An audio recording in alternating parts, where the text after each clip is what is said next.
Hello, everyone who is watching. My name is Nwaga Benson, and I'm going to talk about system tools as a component of computer management. When we talk of system tools, these are software utilities, or you can call them built-in programs in an operating system used to manage, maintain, and troubleshoot computer systems. One of the system tools we have Task Scheduler, whereby it allows the user to create, schedule, and manage tasks which run automatically at specified times. It monitors running applications and policies, and it shows the CPU memory and network usage. It lets the user end and responsive network usage. Then we have Event Viewer, whereby it displays the logs of events, errors, and warnings, which helps the user to recognize or solve issues and monitor the system activity accordingly. For example, checking why a program crashed and why the system restarted unexpectedly. We have logs or system errors, warnings, and system messages. It helps to troubleshoot crashes and hardware issues. That is the event viewer. Then we have shared folders, whereby shared folders display shared folders on the computer screen, allowing the user to manage access and permissions. It lets and lists all folders currently being shared. It shows users currently connected to the shared folders, and at the same time it opens files which are currently being accessed via the network. We have local users and groups, whereby these manage local users' accounts and groups, enabling the user to configure permissions and access control. For example, setting admin rights, we have creating a guest account and managing login by the users. Then we have performance, whereby these are the tools which monitor system performance, which allows the user to review and analyze how the computer system works. It tracks the CPU memory, disk, and network usage. For example, in case your computer is slow, you can check performance counters to see if the CPU usage is high. Then the device manager, this manages hardware devices installed on the computer, which enables the user to view, update, or even troubleshoot device drivers. They show connected devices like keyboard, like graph cards and graphics, sound cards, and then the mouse piece. It helps to update, disable, and install drivers which you may have installed on your computer. For example, fixing issues with the network adapters, updating graph cards, drivers, and checking for missing drivers. In a recap, Task Scheduler automates tasks, Event Viewer records and analyzes system events, shared folders manage network file sharing, and then local users and groups control user accounts and permissions. Performance monitors system resource usage, and then Device Manager handles hardware and drivers. Thank you for listening to me. Enjoy system tools usage. Enjoy your computer. Hello, everyone watching. My name is Lunyele Daniel, and I'm going to talk about Device Manager.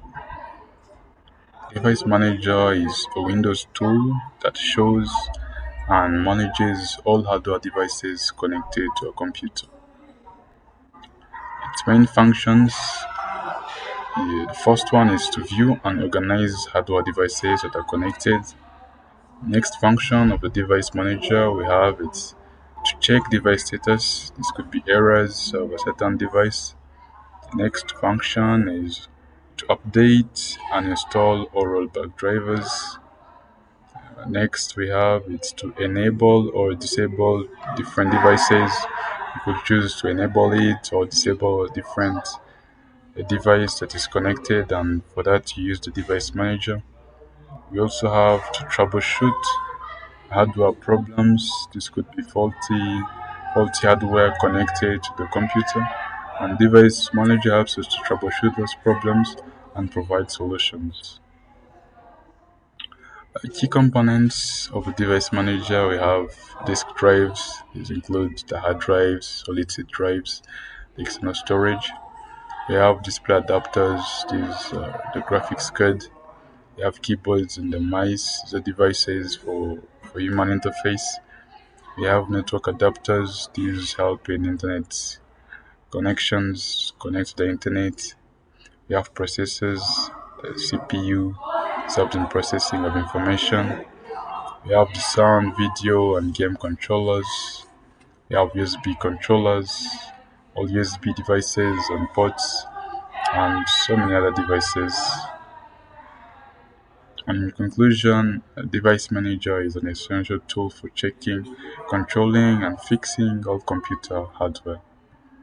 Thank you for listening. Hello everyone, Animas Balthazar is my name, and I'm going to talk about device management. This is the process of controlling and monitoring the hardware components of the computer system. First and foremost, we are going to talk about the functions, and the first one is efficient resource utilization. Like, you can have a system that is working upon different tasks at the same time in the same period of like the same place. For example, you can be playing music, then you're replying some messages, and you are doing some other kind of work on the same one, on the same phone, on the same PC, say. The second one is the hardware and software communication. This helps the device translate commands to the language the device can understand. Hence, communication becomes effective between the hardware and the software components. Error detection and recovery. There are tools in the device management that help us to identify certain errors in a system, and then they provide us with solutions with the users, and that's the function of error identification and then recovery. Then we have fair sharing of devices. In the multitasking system, multiple processes may need the same device, and so this is the task of the device manager to ensure fairness in the process of execution according to how the command goes. If the system has to execute according to a queue, or according to the first that came, like the first that came, then that's the work of the device manager. Then we have the improved system performance. This helps prevent slow devices like the printers from delaying fast devices. This is done through the process of buffering, hence optimizing how devices handle data. Then we have security and protection. Through the use of passwords, fingerprints, face locks, and like the patterns, we are able to see that our devices have the hypersecurity.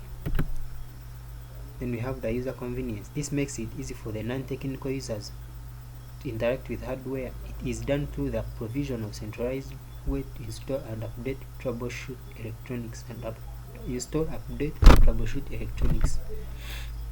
In summary, therefore, device management is essential because it ensures the correct, efficient, and secure communication of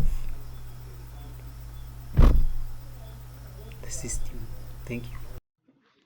Hello there, this is Mteget David, a student at Bara University, Science and Technology, doing BIT, that is IT in Bachelor's. I'm going to guide you through storage tools in a computer. What are storage tools?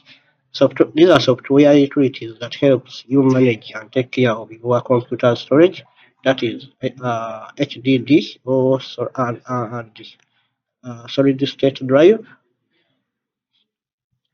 Think of them as a health check and organizer for your computer's data.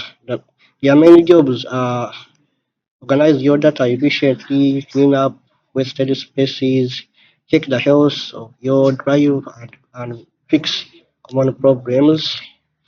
Common problems they solve include maybe your computer is running slow and the cause may be that your hard drive might be fragmented, that is data is scattered.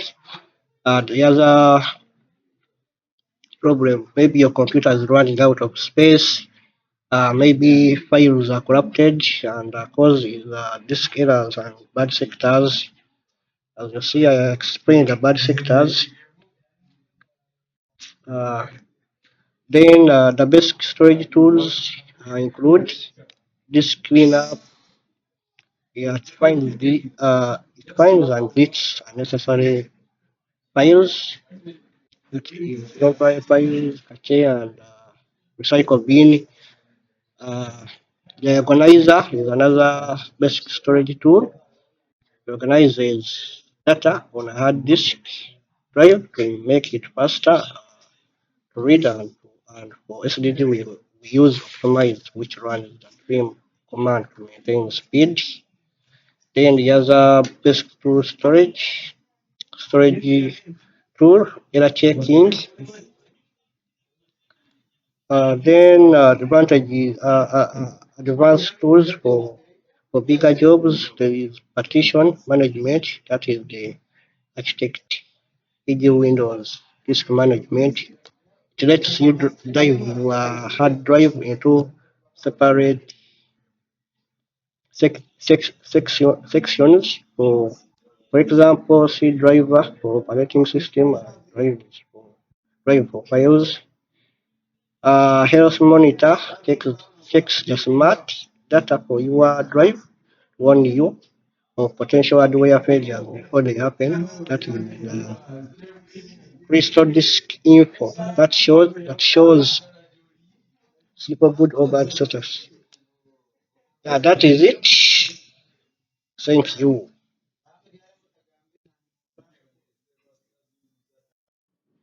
Yes, once again, my beloved viewers. Yes, this is Sime Conrad, a student at Imbarara University of Science and Technology, being IT. Yeah, today we are going to explore about computer management, and mainly we shall look at the service and applications in computer management. Yeah, let's dive into it. Yes, the service and application section in computer management mainly contains services that manage background processes. If it even contains the window management instrumentation control, which you call the WMI, and it also contains the structured query language, which manages the databases. So our first term here shall look at the service and the services. And our first tools, service and application. This is the services. This displays all services installed on the system. Let's use start, stop, out, and review services. So an example, the service tool will have the Windows updates, have the prints folder for printing, have remote desktop services, and the structured query language server services. That's the SQL. Yeah. So our next tool in our service and application, we have Windows Management Instrumentation. That's the WMI. This provides access to system information and configuration. Yeah, it also manages hardware and software settings. And an example is an app that's trying to get system temperature and network status. Yeah, that's an example in window management instrumentation. So our last tool for today in service and application computer management is the structured query language server configuration. Yes, the SQL. This appears only when Microsoft structured query language server is present unless you configure. Then it also manages database and related services. So with those few service and application computer management, thank you. Please. follow, subscribe this channel for the next videos. Thank you. Glory be to God.